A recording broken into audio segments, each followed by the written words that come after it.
Hello friends, I am Komal Balala. 5 days GK capsule की series में आज हम देखेंगे 15 सितंबर से लेके 20 सितंबर तक का करंट अफेयर्स, जो कि सभी एग्ज़ाम्स चाहे यूपीएससी हो, आरपीएससी हो, एमपीपीएससी हो, बीपीएससी हो या एसएससी हो, सभी के लिए इम्पॉर्टेंट है। सो गाइज, अगर आपने अभी तक हमारे चैनल को सब्सक्राइब नहीं किया है तो जल्दी से जाके सब्सक्राइब कर दीजिए and do not forget to hit the bell icon. Okay, so guys let's begin. Partnership for action on green economy, PAGE के नाम से, ठीक है। अगर ऐसा क्वेश्चन आता है कि PAGE is related to what, तो किससे रिलेटेड है? Partnership for action on green economy, तो ये ग्रीन इकोनॉमी से रिलेटेड है। एक्चुअली इसे लॉन्च किया था 2013 में as a response to the call at Rio+20 जो सबमिट हुई थी उसमें। इट एम्स, इसका क्या मकसद है? ये दोज कंट्रीज को सपोर्ट करता है जो ज़्यादा ग्रीनर हो रही है and more inclusive growth trajectory के पाथ पे वर्क कर रही है। ओके, तो ये 5 यूएन एजेंसीज को साथ में लेके आता है। तो इस पे भी क्वेश्चन आ सकता है कि पेज कौन सी 5 यूएन एजेंसीज के अंदर को साथ में लेके आता है? UN environment, ILO international labour organisation, UNDP united nation development programme, united nation industrial development organisation, UN institute for training and research. Basically, page aims to assist countries in achieving and monitoring the emerging SDG। ठीक है, SDG में भी particularly SDG 8 को achieve करने में सारी countries की help करता है। ठीक है, SDG 8 क्या है? SDG मतलब sustainable development goals. Okay, SDG 8 जो है वो है promote sustained, inclusive and sustainable economic growth, full and productive employment and decent work for all. Okay, अब है international day for preservation of ozone layer. कब बनाया जाता है? 16 सितंबर को।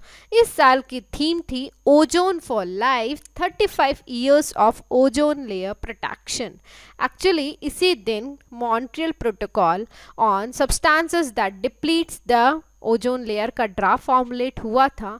On 16 September 2009, the Vienna Convention and Montreal Protocol, ये दोनों किससे रिलेटेड है? ओजोन लेयर डिप्लीशन से रिलेटेड है। Okay, became the first treaties in the history of the United Nations to achieve universal ratification। Okay, अब मॉन्ट्रियल प्रोटोकॉल का काम क्या है कि ये ओजोन लेयर को प्रोटेक्ट करती है। ओके, ताकि तो वो जो ओजोन, देखो क्या कर रही है बेसिकली, ये उन सारे सब्सटेंसेस को प्रोडक्शन मतलब है ना, उनका प्रोडक्शन या कंजम्पशन को रोकती है जो ओजोन लेयर को डिप्लीट करते हैं। ओके, तो by taking Montreal protocol is to protect the ozone layer by taking measures to control total global production and consumption of substances that deplete it. Okay, the objective of the protocol is elimination of substances that deplete ozone layer on the basis of developments in scientific knowledge and technological information. Okay, अब है ITEC programme. Okay, ये है किससे related? तो ये basically जो countries है, developing countries को असिस्टेंस से रिलेटेड है। ठीक है, तो इसकी फुल फॉर्म है Indian technical and economic cooperation. 1964 में ये प्रोग्राम लॉन्च किया गया था। ये बेसिकली गवर्नमेंट ऑफ इंडिया का फ्लैगशिप प्रोग्राम है। Okay, got it. तो ये प्रोवाइड क्या करता है? डेवलपमेंट असिस्टेंस देता है। किसको? Developing countries across the globe. इसे एडमिनिस्टर्ड करती है मिनिस्ट्री ऑफ एक्सटर्नल अफेयर्स और टोटली जो fully funded by government of India. 10,000 से ज़्यादा इसके ट्रेनिंग स्लॉट्स है हर साल ऑफर्ड किए जाते हैं to more than 160 partner countries for training courses in various areas. कौन कौन से एरियाज है? देखो, ऑडिट हो गया, accounts management, SME, rural development, parliamentary affairs. Under ITEC एक इसी का सिस्टर प्रोग्राम लॉन्च किया है, उसका नाम है SCAAP, special commonwealth African assistance programme. देखो, ये तो कॉमन हो गया सबके लिए। अब सिर्फ पर्टिकुलर अगर अपन अफ्रीका को असिस्टेंस प्रोवाइड कर रहे हैं तो उसके लिए है SCAAP। ओके, तो SCAP जो है basically ITEC been an important component of India's assistance to African nation. Okay, to augment ITEC for African nation, India has rolled out called Special Commonwealth Assistance for Africa program. अब देखो इसमें क्या क्या components होंगे, ITEC हो या SCAP हो, दोनों सेम है, बस डिफरेंस ये कि SCAP जो है वो पर्टिकुलरली अफ्रीका से रिलेटेड है. ओके, इसमें देखो ट्रेनिंग दी जाती है. Okay, in India of nominees, जो ITEC पार्टनर कंट्रीज के जो नॉमिनी आते हैं उनको सिविलियन और डिफेंस ट्रेनिंग प्रोवाइड की जाती है. ठीक है, उसके अलावा फिजिबिलिटी स्टडीज़ हो गई, कंसल्टेंसी सर्विसेज हो गई, deputation of Indian exports abroad, study tours हो गया, gifts and donation of equipment at the request of ITEC partner countries and disaster relief aid भी दी जाती है. Okay, UN commission on status of women. देखो, India अभी recently elect as a member of the commission on status of women, जो कि एक body है किसकी, इकोसॉक की, इकोनॉमिक एंड सोशल काउंसिल की. तो इंडिया 4 साल के लिए मेंबर बना है 2021 से लेके 2025. ओके, अब जो commission on status of women है बेसिकली एक principal global intergovernmental body है जो जेंडर इक्वालिटी को प्रमोट कर रही है, साथ ही साथ एम्पावरमेंट ऑफ वुमेन, इन दोनों जो इश्यूज है इस पे फोकस्ड है, डेडिकेटली इसी पे काम कर रही है. Okay, it is a functional commission of the इकोसॉक. इट वॉज इस्टेब्लिश्ड बाय इकोसॉक कब, 21 जून 1946. तो ये भी एक इम्पॉर्टेंट है.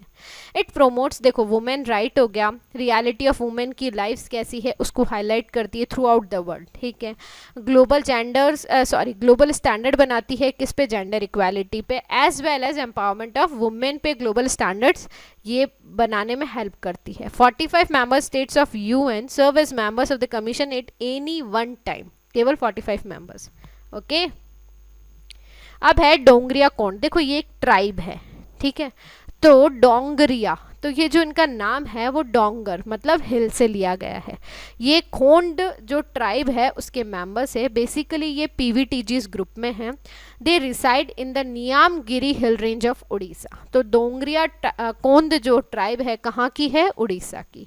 लैंग्वेज कोई लैंग्वेज ये बोलते हैं, रिटन फॉर्म में नहीं है, ऑरली बोलते हैं. ये नियाम राजा जो कि बेसिकली भगवान है कहाँ के, नियामगिरी फॉरेस्ट के, उनको ये पूजते हैं. ठीक है, तो ये नियामगिरी फॉरेस्ट से जो रिसोर्सेज आता है वहीं उस पे बेस्ड है. हॉर्टिकल्चर ये प्रैक्टिस करते हैं और शिफ्टिंग कल्टीवेशन के थ्रू ये अपने आप को सस्टेन रखते हैं. ओके, तो currently facing displacement and health problem. क्यों, क्योंकि वहाँ पे नियामगिरी हिल्स में अभी क्या हो रही है, बॉक्साइट माइनिंग हो रही है.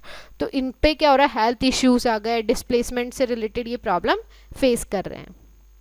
Singapore convention on mediation. अब देखो डायरेक्ट क्वेश्चन आ सकता है, Singapore convention on mediation is related to what.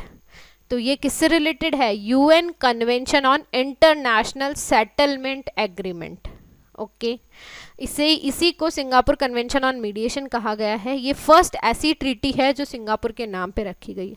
Basically convention क्या प्रोवाइड करी, एक more effective way of enforcing mediated settlement, मतलब कॉर्पोरेट डिस्प्यूट को सॉल्व कर रही है. ओके, जो कि businesses in India as well as other signatories के बीच में कोई डिस्प्यूट्स हो जाते हैं तो उन्हें सेटल करेगी. India approve the signing of the convention जुलाई 2019 में ही बोल दिया था. कन्वेंशन में 53 सिग्नेटरीज है जिसमें चाइना और USA भी शामिल है. Okay, Indo Pacific trilateral dialogue. देखो इंडो पैसिफिक ट्राइलेटरल डायलॉग किससे संबंधित है, तो इसमें 3 कंट्रीज है. कौन कौन है, इंडिया, नीचे से ऑस्ट्रेलिया एंड इधर फ्रांस. ठीक है, held a dialogue for the first time under a trilateral framework. देखो तीनों 3 कॉर्नर हो गए, इस वजह से एक ट्रायंगल फॉर्म बन गया. The 3 sides have agreed to hold the dialogue on an annual basis. Basically क्या कर रहे हैं कि इंडो पैसिफिक रीजन में कॉपरेशन को बढ़ाना चाह रहे हैं, गुड्स एंड सर्विसेज हो गया या अदर. ठीक है, तो इससे क्या होगा कि जो चाइना का एग्रेसिव बिहेवियर है, ठीक है, उस पर एक हेल्प मिलेगी. चाइना अभी क्या कर रहा है, साउथ चाइना सी पे कब्जा कर रखा है. It is an addition to the Quad. Quad में कौन कौन है, USA, Japan, Australia and India. तो इससे मैरीटाइम सिक्योरिटी कॉपरेशन भी बढ़ेगा इन तीनों कंट्रीज़ के बीच में. जैसे मेराइन ग्लोबल कॉमन्स हो गए, इट इंक्लूड ब्लू इकोनॉमी. ठीक है, मराइन बायोडाइवर्सिटी, एनवायरमेंटल चैलेंजेस जैसे कि marine pollution. Okay, Panama disease, किससे रिलेटेड है? ये जो बीमारी है ये केले के पौधों को होती है। ओके, तो पनामा डिसीज जो है बेसिकली एक फंगल डिसीज है, ठीक है।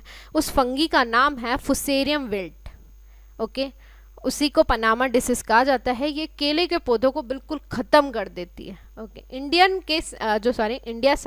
साइंटिस्ट है, उन्होंने फर्स्ट टाइम ऐसा एक बायो पेस्टिसाइड बनाया है जो इस बीमारी को कंट्रोल करेगा। ओके, और वो जो बायो पेस्टिसाइड बना है वो अदर फंगी को यूज़ करके बनाया गया है।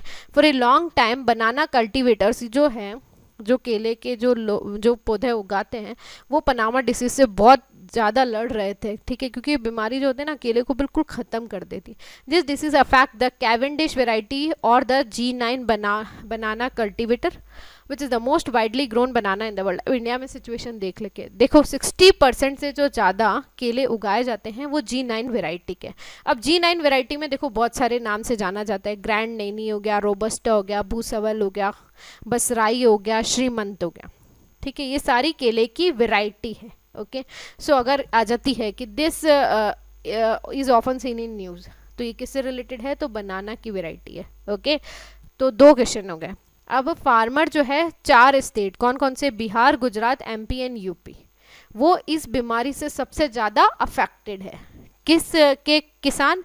Bihar, Gujarat, MP and UP, क्योंकि वहाँ पे जो है ये जो सारे एरियाज है वहाँ पे G9 वेराइटी हो गई, कैवेंडिश वेराइटी, ये दोनों की दोनों उगाई जाती है। ओके, अब है सोलर साइकिल 25। देखो क्या होता है कि सबका एक फेस चलता है ना, तो सन का जो सरफेस होता है वो काफ़ी एक्टिव सरफेस है, वहाँ पे इलेक्ट्रिकली चार्ज गैसेस भी होती है, तो उससे क्या होता है कि मैग्नेटिक फोर्सेस जो है पावरफुल वो जनरेट होते हैं, उसी को मैग्नेटिक फील्ड्स कहा जाता है। अब जो गैसेस है सन की सरफेस वो कॉन्स्टेंटली मूव कर रही है, तो इससे क्या होता है कि ये जो मैग्नेटिक फील्ड्स होती है स्ट्रेच्ड हो जाती है, ट्विस्ट होती है और tangled, creating motions on the surface, जिसे सोलर एक्टिविटी कहा जाता है। अब ये सोलर एक्टिविटीज़ जो होती है varied with the stages of the solar cycle, जिसकी जो नॉर्मल है वो एवरेज 11 ईयर्स का टाइम पीरियड होता है। अब सोलर की जो सोलर साइकिल का जो इम्प्लीकेशन है वो लाइफ और as well as technology on earth दोनों पे आता है, चाहे एस्ट्रोनॉट्स इन स्पेस हो जाए या फिर जो नॉर्मल ह्यूमन्स है उनका भी हो जाए, ह्यूमन लाइफ से रिलेटेड। ओके, तो recently scientist from NASA and national oceanic and atmospheric administration, उन्होंने ये प्रिडिक्ट किया है कि अब न्यू सोलर साइकिल स्टार्ट होने वाली है 2020 के बाद से, उसका नाम है सोलर साइकिल 25। हाँ, ओके, तो सोलर साइकिल 25 कब से स्टार्ट हो रही है? 2020 के बाद से। ओके, अभी सोलर साइकिल 24 चल रही थी जो कि अब ख़त्म हो रही है। ओके, इंस्टीट्यूशनलाइजिंग स्नेक हैंडलर्स, देखो क्या होता है सांप के काटने से है ना बहुत लोगों की डेथ हो जाती है। ओके, तो इसके लिए भी क्या है कि केरला ऐसा फर्स्ट स्टेट बना है जो इंस्टीट्यूशनलाइज कर रहा है स्नेक हैंडलिंग, मतलब ये ट्रेनिंग देगा, जो पकड़ने वाले लोग होंगे उनको ट्रेनिंग देगा स्पेसिफिक, ओके, कि आप उनको स्नेक्स को रेस्क्यू करके उनको फॉरेस्ट में छोड़ सके या इस टाइप से। ओके, तो Kerala forest department has framed guidelines for rescuing snakes from human dominated places and releasing them in inhabited areas. अब इसमें जो भी स्नेक हैंडलर होगा वो 21 से 65 साल के बीच का होगा जो सर्टिफिकेशन लेना चाहता है, ठीक है। अब एप्लीकेशन को देखेगा कौन? असिस्टेंट कंजर्वेटर ऑफ फॉरेस्ट, वो एक पूरी लिस्ट प्रिपेयर करेगा हर डिस्ट्रिक्ट की, ठीक है। अब ये जो लिस्ट शॉर्ट लिस्टेड होगी इनको मैंडेटरी ट्रेनिंग दी जाएगी ताकि सेफली और साइंटिफिक वे में स्नैक्स को हैंडल कर सकें। अब ये जो सर्टिफिकेशन होगा ये 5 साल के लिए होगा और जो रेस्पेक्टिव ACF है वो विड्रॉ और कैंसिल भी कर सकता है अगर उनको लगता है कि वो कोई इलीगल या अनएथिकल एक्टिविटीज़ परफॉर्म कर रहा है। कौन? जिसके पास सर्टिफिकेट है। ओके, तो rescued snakes will also have to be released in the presence of forest official. Okay, if often injured, अगर सपोज हो भी गया, the snake can be release only after asserting its fitness, उसको पहले सही करके फिर उसको छोड़ा जाएगा। नॉन नेटिव स्पीशीज जो है can not be released and have to be handed over to the forest department. Okay, तो कौन से स्टेट ने अलाउ किया है? केरला ने। ह्यूमन कैपिटल इंडेक्स, इसे कौन रिलीज करता है? World bank. एक क्वेश्चन, ठीक है। अब वर्ल्ड बैंक रिलीज करता है HCI। ओके अब इसमें क्या क्या कंपोनेंट है, इसके अंदर नॉलेज हो गया, स्किल हो गया, health that people accumulates over their lives enabling them to realise their potential as productive members of society. अब HCI 2020 क्या बता रहा है कि health and education data of children for 174 countries up to March 2020। Okay अब इसमें दो चीज़ें, pre pandemic most countries had made steady progress हुई थी ह्यूमन कैपिटल ऑफ चिल्ड्रन में, विथ बिगेस्ट सबसे ज़्यादा कहाँ हुई है, लो इनकम कंट्रीज में। लेकिन a child born in a typical country could expect to achieve just 56% of their potential human capital relative to a benchmark of complete education and full health। केवल वो 56% अपना ही ह्यूमन कैपिटल अचीव कर सकता है अगर कोई टिपिकल कंट्री में कोई चाइल्ड बॉर्न हुआ है तो। The pandemic puts at risk the decades progress in building human capital. क्यों, देखो हेल्थ का जो इम्प्रूवमेंट है वो रुक गया, सर्वाइवल रेट पे इफेक्ट आया, school enrolment as well as reduce stunting. More than 1 billion children have been out of school and could lose out on average half a year of schooling. It has increased income inequality। क्या, pandemic, ठीक है, pandemic की वजह से सबसे बुरी situation women and children's की हुई है।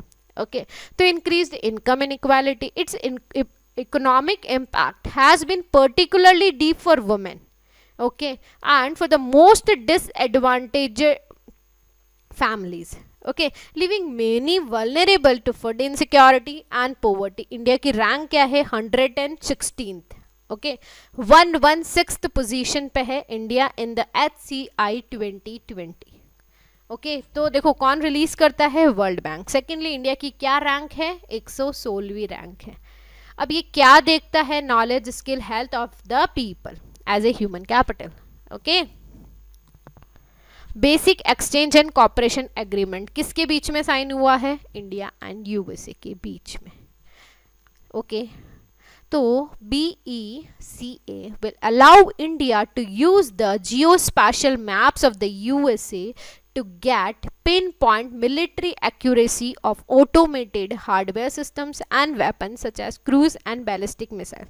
देखो बेसिकली क्या होगा, इसके अंदर इंडिया जो है USA के जियो स्पैशल मैप को यूज़ करेगा ताकि उसे जो भी ऑटोमेटेड हार्डवेयर सिस्टम्स है या वेपन्स है जैसे कि क्रूज और बैलिस्टिक मिसाइल्स है तो उस पर मिलिट्री एक्यूरेसी पिन पॉइंटेड मिल जाए।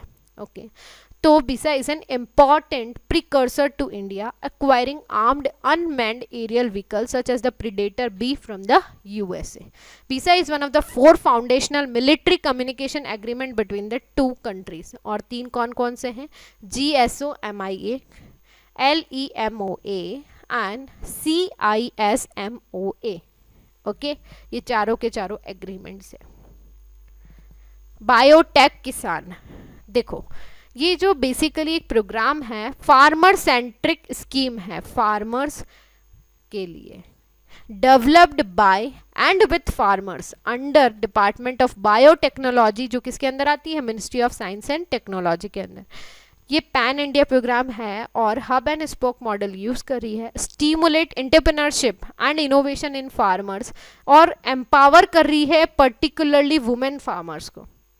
ओके तो इससे क्या होगा कि लोकल फार्म लीडरशिप दोनों में डेवलप करी, किसमें, मेल्स में भी एंड फीमेल्स में भी। Such leadership helps to develop science based farming besides facilitating the transfer of knowledge। It aims to understand the problems of water, soil, seed, market faced by the farmers and provide simple solutions to them। मतलब इसके through क्या होगा कि देखो जो main किसानों को problem क्या रहती है, पानी की, मिट्टी की, बीज की और मार्केट की, ठीक है, तो वो इस प्रॉब्लम को समझेंगे इस मिशन के through as well as solutions भी प्रोवाइड करेंगे। ठीक है कि कैसे साइंस एंड टेक्नोलॉजी को वो फार्मिंग में बेस्ट यूज कर सकते हैं। ओके तो बायोटेक किसान hubs are expected to fulfil the technology required to generate agriculture and bio resource related jobs and better livelihood ensuring biotechnological benefits to small and marginal farmers। Okay, beams union ministry of environment forest and climate change ने India का खुद का eco label launch किया है, उसका नाम है beams. Beams का मतलब है beach environment and aesthetics management services under its integrated coastal zone management project. Basically क्या करेगा, कोस्टल वाटर में पोल्यूशन को देखेगा, रोकेगा, सस्टेनेबल डेवलपमेंट प्रैक्टिसेस को प्रोमोट करेगा, कहाँ पे, बीच पे। Okay, protect and conserve coastal ecosystem as well as natural resources. तो इससे क्या होगा कि बीच का जो रिक्रिएशन एक्टिविटीज है वहाँ पे वो बढ़ जाएगी। तो बेसिकली ये प्रोमोट कर रहा है beach recreation in absolute harmony with nature. जैसे ब्लू फ्लैग होता है ना, सिमिलर टाइप का इंडिया का क्या है, बीम्स। अब्राहम अकॉर्ड किसके बीच में साइन हुआ है, Israel, UAE and Bahrain, is mediated by the USA. It is the first Arab Israeli peace deal in 20 years. तो देखो अब्राहम अकॉर्ड है ना, Abraham Accord is related to what, it is the first Arab Israeli peace deal. First thing कौन कौन है इसमें, Israel, UAE, Bahrain and USA. Okay, क्योंकि USA क्या है, मीडिएटेड है। ओके, वो मिडल मैन का काम कर रहा है। They were the only two peace deals between the Israel and Arab state in more than a quarter of a century. Egypt was the first Arab state to sign a peace deal with Israel in 1979. Then Jordan, कब, 1994, and the third one is this, नाम क्या है, Arab Israeli Peace Deal Agreement। क्या कर रहा है, UAE and Bahrain will establish embassies and exchange ambassadors, working together with Israel across a range of sectors like tourism, trade, healthcare and security। Abraham Accord, इसके साथ साथ ही Muslims जो around the world to visit the historic sites in Israel and peacefully pray, वो pray भी कर सकते हैं का, Al Aqsa mosque in Jerusalem, जो कि थर्ड होलिएस्ट साइट है इस्लाम की। दो कौन सी है, Kaaba in Mecca and the second one is prophet mosque and Mecca Medina बोलते हैं ना, तो वो तो हो गई Mecca Medina, and the third one is Jerusalem में है। ओके, अब है वैश्विक भारतीय वैज्ञानिक समिट, इसे लॉन्च करेंगे respected prime minister Modi ji on 2 October 2020, the birth anniversary of Mahatma Gandhi. इसे वैभव समिट भी कहा जाएगा। Okay, it will be followed by a online month-long deliberation sessions। अब बेसिकली वैभव समिट है क्या, ग्लोबल समिट है जिसमें overseas and resident Indian scientist and academicians part लेंगे। डिस्कशन क्या होगा, quantum technology, AI, artificial intelligence, machine learning, communication technologies, computational data sciences, aerospace technologies etcetera. Okay, objective क्या है, एक रोड मैप बनाना है to leverage the expertise and knowledge of global Indian researchers for solving emerging challenges. ठीक है, मतलब जो भी चैलेंज आ रहे हैं उसको सॉल्व करना है अपन को। Okay, to reflect in depth on the collaboration and cooperation instruments with academia and scientist in India. Okay, Blue Flag Certification on the occasion of International Coastal Cleanup Day, first time India के 8 बीच जो है वो blue flag certification के लिए recommend किए गए हैं। वो 8 कौन कौन से हैं, शिवराजपुर इन गुजरात, गोकला इन दमन एंड दीव, कसारकोड एंड पादुबिद्री बीच इन कर्नाटक, कापड in Kerala, Rushikonda and Andhra Pradesh, Golden Beach of Odisha and Radhanagar Beach in Andaman and Nicobar। Blue flag किसको दिया जाता है, जो cleanest beach of the world होते हैं। ठीक है, तो ब्लू फ्लैग जो है वन ऑफ द वर्ल्ड का most recognised voluntary eco label है। जैसे अभी अपन ने देखा था बीम इको लेबल किसका हो गया, इंडिया का हो गया। ठीक है, ये उन्हीं बीच को दिया जाता है जो बीच में, बीच मतलब है ना, जो एक्चुअली मतलब कुछ जो क्राइटेरियाज है, जैसे एनवायरमेंटल पॉइंट ऑफ व्यू से, educational, safety, accessibility criteria strengthen जो है वो फुलफिल करें। ठीक है, तो बीच हो गया, मैराइन एरियाज हो गए, सस्टेनेबल बोटिंग, टूरिज्म ऑपरेटर्स। ठीक है। The blue flag programme for beaches and marines is run by the international NGO और non profit organisation foundation for environmental education, FEE। ये क्या है, कब इस्टेब्लिश किया गया था? फ्रांस में इस्टेब्लिश किया गया था, कब? 1985 में। ओके, तो ब्लू फ्लैग सर्टिफिकेशन दिया जाता है। देखो देखो क्या कर रहे हैं, सस्टेनेबल डेवलपमेंट कर रहे हैं, ठीक है, बीच का एक तरीके से। ओके, सो गाइज, अगर आपको ये वीडियो पसंद आए तो आप जल्दी से लाइक करिए, शेयर करिए and subscribe to the channel. Bye bye.